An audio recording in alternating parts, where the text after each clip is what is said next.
Naisilbi na kahapon ng mga tauhan ng National Bureau of Investigation, Davao City Police at Police Regional Office 11 ang warrant of arrest ni Kibuloy at 5 kasamahan nito dahil sa kasong child abuse.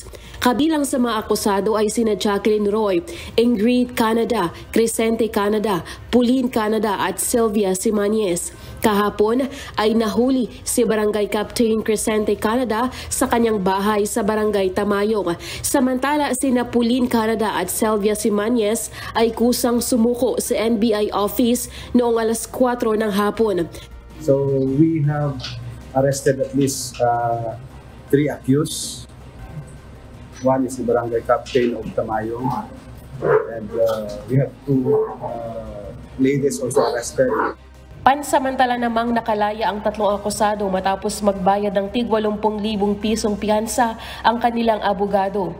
Ayon kay NBI Region 11 Director Attorney Arcelito Albao, hindi nila nakita si Kibuloy sa kanilang pagsisilbi ng search warrant.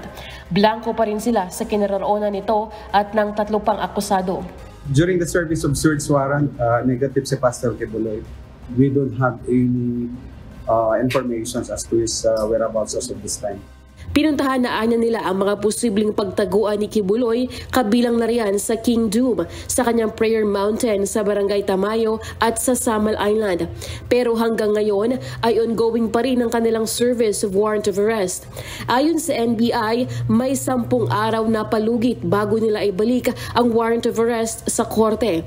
Maaari namang magpiyansa si Kibuloy ng 280,000 pesos sa kanyang kaso na child abuse at sexual trafficking. Lillian Moreno, UNTV News and Rescue.